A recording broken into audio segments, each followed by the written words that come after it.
Have you talked to Obama since you got out? No. Mm-mm. He never called you? Oh, no. Oh, God, no. What's he mad at you about? What'd you do wrong? No, I don't think he's mad. He's just like, that guy can only hurt me. And, of course. He's living the good life. You think about Obama, he's close to being a billionaire.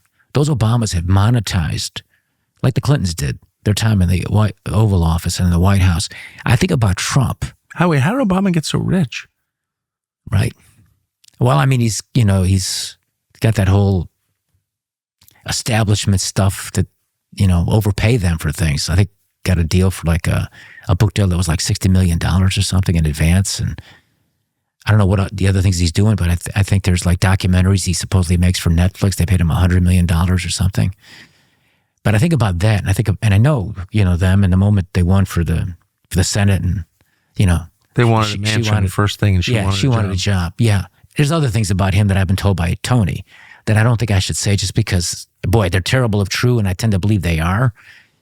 About his personal behavior, about the desire to have upward mobility. Yeah, and and where he was in the late '90s, and he's a money worshiper.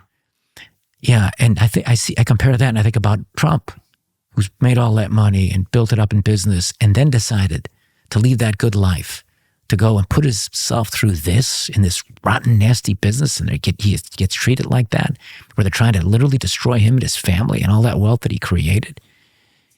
And the juxtaposition between that, where he wants to serve, and Obama, how they catapulted to that level after the presidency by just playing the inside game and being part of the establishment.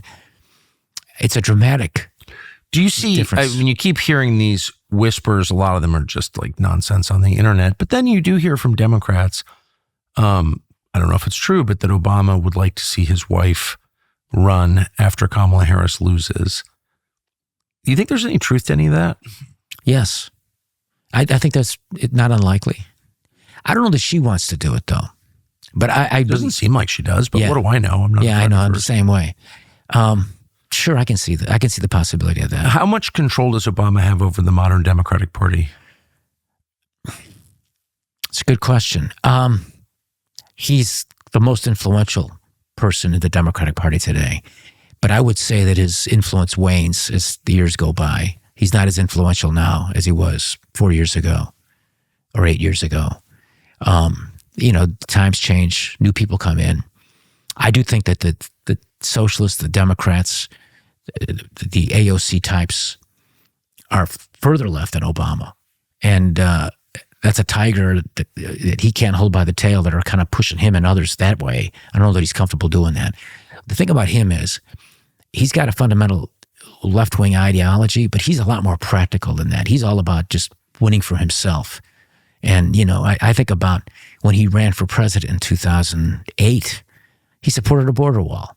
Oh, yeah. Right? It was practical politics at that time. And he was willing to ditch that right away. And so I would say as time goes by, his influence will continue to wane. But probably 4 years from now, he'll probably still be, God willing, Trump's the president, the most influential Democrat. Boy, he was pretty cold with Joe Biden, who was always kind of running around pathetically bragging about how close he was to Obama, and they were buddies. And Obama just knifed him twice, one in 2016, supporting Hillary for the nomination, and again this summer with, leading the coup against him. Mm-hmm. What's that? It's Machiavelli. Yeah. He went to Harvard. He was probably reading law and reading The Prince, right? No, he's cold-hearted, very Machiavellian. Look, it's a tough business, and I don't want to be a whiner or complainer and like, oh, woe was me, look what happened to me. It is a tough business. It's a rough business, and you're in a rough business like that. Harry Truman said, if you want a friend in Washington, get a dog, right? Yeah. There's a lot of truth to that. But within the spectrum of these practical people in a business of bullshitters and duplicitous phonies who almost embrace their hypocrisy as if it's like some sort of skill or talent that they have. In other words, Michael Jordan, his game got better as he got greater, right? He became a much better shooter. I'm from Chicago, 6 championships. We love Jordan, right? But Jordan wasn't as good a shooter when he first came out of college as he became. His game got better. And so he embraced that. He can go to the left a little bit better than he did when he first started. You embrace the improvement of his skills in sports. These politicians, what they do is like the Chuck Schumers of the world. They laugh at their duplicity and their hypocrisy. It isn't that they're being phony or fake. They feel good because they're getting away with it. Yeah. And the people are buying it, right? And at some level, including me, there's a level of that's part of that business. But there is a difference between a lot of the people in politics that aren't like that. And in spite of what everybody, the establishment's been saying about Trump, he is probably the least political of the people I've known in politics. And I've known a lot. Barack won in 2004. I was asked to make a phone call on behalf of Michelle Obama because as soon as he won the Senate race, she wanted a job either at Northwestern University or the University of Chicago hospitals for $200,000 to $300,000 a year, the wife of the new senator. And I was asked, would you call? And was she specific about how much she wanted? Yeah. And she was specific about salary? Yeah. And I think Northwestern, we should double check this, but my recollection is good. I think Northwestern was willing to pay $200,000 to hire her. This is the wife of the new U.S. senator and federal money for, Medicaid and Medicare, things like that.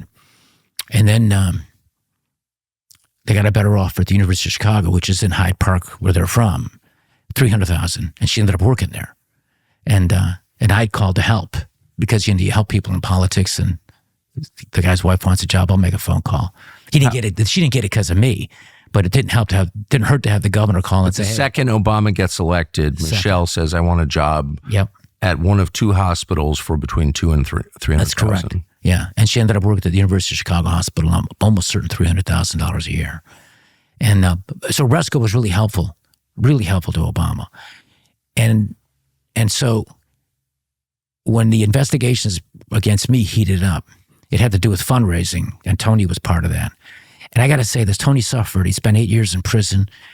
I don't know whether those things that they said he did were even legal. Based on what they did to me, I'm not so sure they were illegal. It had nothing to do with my administration. They were business matters. But Obama just ran from him, did nothing to help him, and pretends like he never knew him. And yet the moment he became senator, she gets that $300,000 a year job with a little help, tiny little bit of help from me with a phone call. And then they buy this mansion in the Kenwood neighborhood, which is Hyde Park, Chicago. Beautiful old mansions where the family of Leopold and Loeb, they lived, right? So a lot of sickos in that neighborhood going back 100 years. Well, those two boys were. Yeah, they right. were. I mean, it's a bastion of liberal America there. Dickie Loeb. So what happened was the Obamas bought this mansion. Now he's the new senator. The first thing they do is buy a mansion. I guess he felt like I was getting a mansion because I was the governor. It wasn't mine, but I got the use of a 50,000 square foot governor's mansion. I guess they wanted their own. So they could only afford $750,000. So they purchased the lot with the house on it, the mansion on it, but they couldn't afford the adjoining lot. So they asked Resco to buy it for them. And he did. And my understanding of the federal investigations with me were also connected to Obama, that these guys were apparently looking into that and some other things. Along the way, the dynamic changed, and Obama started moving up in the presidential race. And here again, I did something I'd like to take back, but I was the first governor in America to endorse him for president. We had a personal relationship from Illinois, and he was running against Hillary, so it wasn't hard. Yeah. But what ultimately happened was, when he started rising, Axelrod, David, who used to work for me and then went on to Obama, I knew what they were doing. They were, for political reasons, they were, influencing the media to pretty much Tony me up more than Obama. I was more Tony'd up. And Tony was a supporter and a friend, and I liked Tony in spite of everything that's happened to him. But Obama knew him and loved him longer. And Tony had done more for Obama over the years than he did for me. And ultimately, politically and in the media just conveniently ignored Resco's relationship to Obama. They would give it very little coverage. And it was all about me and Tony.